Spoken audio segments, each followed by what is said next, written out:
Hi అండి. అందరికీ నమస్కారం. 'పాపయ్య మా జీవనజ్యోతి' సీరియల్ ఈరోజు ప్రోమోలో ఏం జరిగిందో చూద్దాం. ఆదిత్య అయితే వాళ్ళ అమ్మతో ఇలా మాట్లాడుతూ ఉంటాడు. ఈసారి సంక్రాంతి పండగకి మనందరినీ వాళ్ళ ఇంటికి పిలవడానికి వచ్చారు అత్తయ్య, మామయ్య వాళ్ళు అని చెప్పి చెప్తూ ఉంటాడు.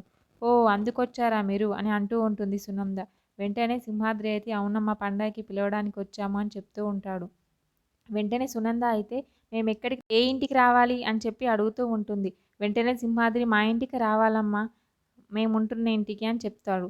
వెంటనే సునంద అది జడ్జి గౌరీప్రసాద్ ఇల్లు కదా అని చెప్పి అంటూ ఉంటుంది. వెంటనే సింహాద్రి అవునమ్మా ఆ ఇంటికే రావాలి అని చెప్పి చెప్తూ ఉంటాడు. జ్యోతి కాలనీ వాళ్ళ ప్రారంభోత్సవానికి వస్తేనే నేను రావడానికి ఇష్టపడలేదు. అలాంటి ఎలా వస్తా అనుకున్నారు అని చెప్పి చెప్తూ ఉంటుంది. సింహాద్రి అయితే మేము అక్కడే ఉంటున్నాం కదమ్మా అక్కడికి రావాలి అని చెప్పి చెప్తూ ఉంటాడు. సునంద మాత్రం లేదు జ్యోతి వచ్చిన ఫంక్షన్‌కే రానిదాన్ని. వాళ్ళ ఇంటి ఆవరగోడయిలే అసలు ఎలా వస్తాననుకున్నారు అని చెప్పి అంటూ ఉంటుంది. సింహాద్రి అయితే ఆ మాటలకి చాలా షాక్ అవుతూ ఉంటాడు. పద్మ కూడా అలా చూస్తూ చాలా షాక్ అవుతూ ఉంటుంది.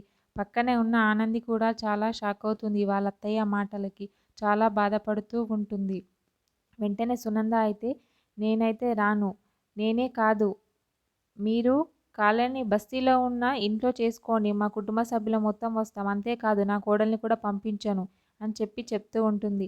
సింహాద్రి, పద్మ అయితే చాలా బాధపడుతూ, ఆలోచిస్తూ అలాగే ఉండిపోతూ ఉంటారు.